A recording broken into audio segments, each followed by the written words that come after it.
My wife, Anna, and I had been together for 5 years, married for 3. And for most of that time, I would have told anyone we had a stable, normal relationship. Nothing perfect, but nothing alarming either.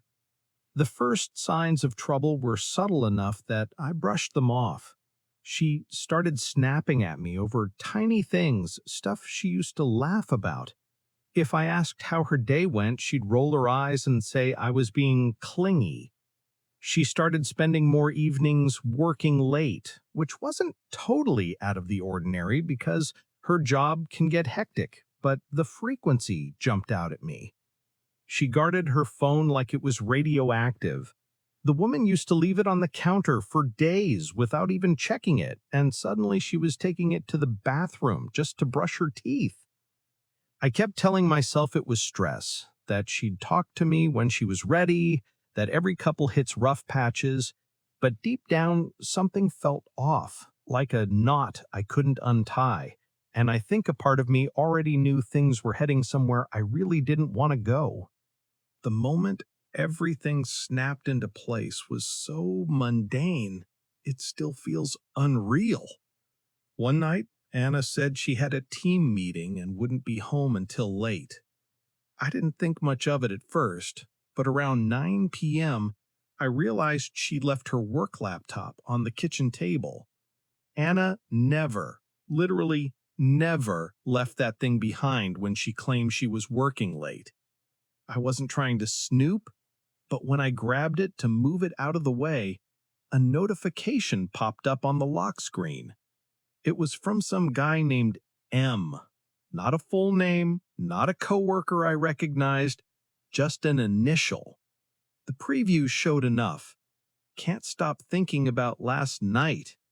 My stomach dropped so fast I had to sit down. I shouldn't have opened it, but every instinct in my body overrode common sense. When I logged in, there it was. Messages, pictures, plans, weeks of them. She'd been lying to my face about work while meeting up with some guy I'd never even heard of. I felt this cold, electric shock run through me. Like every doubt from the past few months suddenly stood up and started shouting. I didn't even know whether to feel angry, sick, or just stupid. All I knew was that everything I thought I understood about my marriage had just shifted into something I didn't recognize. I waited for her to come home, sitting on the couch with her laptop open beside me like some kind of bomb I wasn't sure how to defuse. She walked in around 10:30, all casual and annoyed that I was still awake, tossing her bag down and muttering something about chaotic meetings. I didn't ease into it, I just asked who M was. Her whole face changed. First confusion, then panic, then this sudden hard glare like I was the one doing something wrong. She snatched the laptop and immediately started spinning stories so fast I could barely keep up. He was just a coworker, then just a friend venting, then somehow I was controlling for looking at her messages even though I never would have seen them if she hadn't left the laptop out. When I told her I'd read everything, all the messages and dates and lies, she switched gears again. Denial, then crying, then accusing me of misinterpreting things that were so blatantly obvious it felt insulting. She said she only met up with him a few times, then later claimed it was once, then said it barely counted because she was confused about us. Every sentence contradicted the last. At one point, she even tried to walk out mid-argument, saying she didn't have to justify her friendships. And I had to tell her I wasn't asking about friendship, I was asking about her cheating. The whole confrontation felt like talking to someone I'd never met. Every expression fake, every answer calculated, every tone dripping with this dismissive, bitchy defensiveness like my pain was an inconvenience she didn't have time for. By the end of it, her only real stance was that it was my fault for making her feel unappreciated. And all I could do was sit there wondering how a person I loved so much could look me in the eye and lie without even flinching. When she finally went to bed, if she even slept, I just sat there in the dark feeling like someone had scooped everything out of me and left a shell. The shock hit first, this weird numbness where my brain couldn't process anything except the fact that the person I trusted most had been living a separate life right under my nose. Then the anger came, sharp and ugly. I kept replaying every lie she'd told, every moment she brushed me off, every time she made me feel like I was crazy for noticing something was wrong. But underneath all of that was this heavy sadness I couldn't shake. It wasn't just that she cheated, it was that she chose to lie so easily, like it meant nothing. I started questioning everything, if she ever meant the things she said, if I missed signs from the very beginning, if I was somehow blind to the person she really was. There were moments that night when I felt physically sick thinking about how confidently she had been coming home to me, acting normal, kissing me goodnight, knowing she was hiding something that big. I cycled through every emotion in loops: rage, disbelief, grief, emptiness. And the worst part was realizing that she didn't seem half as devastated as I was. It made me feel small, replaceable, like I'd been budgeting my whole heart for someone who treated it like spare change. By the next morning, something in me had shifted. I wasn't yelling, wasn't begging for explanations, wasn't trying to hold together something that had already been torn apart. I made us coffee like any normal day, sat down across from her, and told her I needed the truth just once, straight. She couldn't do it.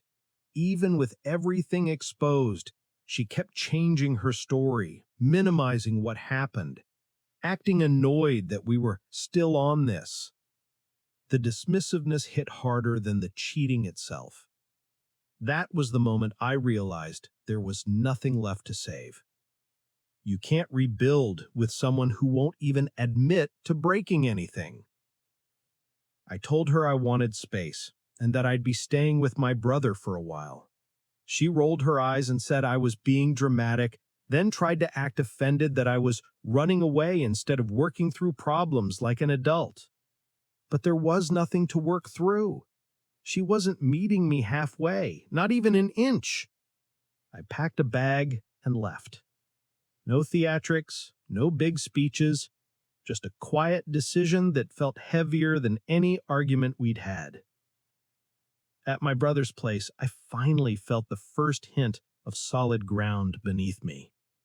I wasn't okay, not even close, but I knew I couldn't heal in the same house as someone who had so little regard for the truth or for me.